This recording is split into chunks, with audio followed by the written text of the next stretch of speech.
It was a death that stunned the ODU community. A popular student shot dead in his home. Nearly 6 years later, nothing.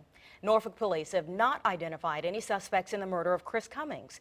His family reached out to our Katie Collette, who's reported on Chris's death from the beginning. Chris was a rising junior at Old Dominion University studying pre-law. Friends and family described him as popular and spontaneous. Now those closest to him are asking the public for help and sharing never-before-heard details about the night Chris died. I mean, every morning I go into my son's room before I go to work and I say a prayer for him. No matter how many days pass since Chris Cummings was murdered, time seems to stand still for his father James and his mother Rosa. And they took my heart and they took myself. They took everything, everything. My life totally changed.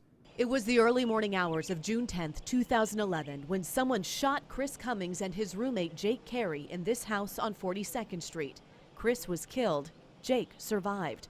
Rosa remembers getting the call saying her son had been shot. I lost it. I passed out. The night of the shooting, Jake returned home from a party and went to sleep. Chris was already home in bed.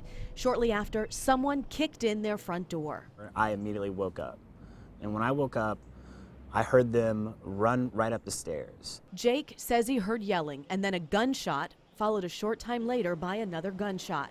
He quietly opened his bedroom door and saw a man run past him. And it was just like a tall guy in a white shirt. And he just ran right out the front door. He waited until he thought the house was clear, then stepped out of his room to try to get to Chris. And I was like, hey, Chris, and I said his name. And then I remember I took about 2 steps and then I got shot. Jake was shot 5 times. New information, Jake says he's never told the media. During his interview with police, Jake revealed to them details about an incident that happened several hours before the shooting. One of Chris's friends from Newport News came to visit him with 2 other people Chris did not know. One of them pulled a gun on Chris and tried to rob him. From that information, it took police about a year to piece together evidence and develop a list of persons of interest. They informed Chris's family, and his father was hopeful they'd see justice.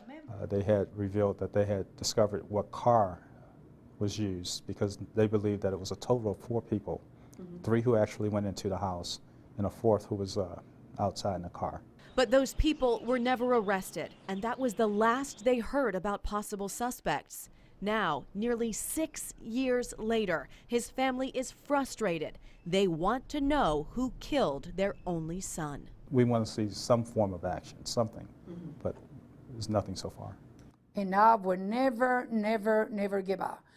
Norfolk police issued us this statement telling us their cold case detectives are working closely with the Norfolk Commonwealth's Attorney's Office on this case, and they are still reviewing evidence and leads.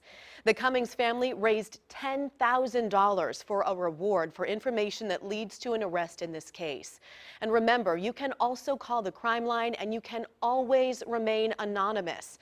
That number, 1-888-LOCK-YOU-UP. Katie Collette, 10 on your side.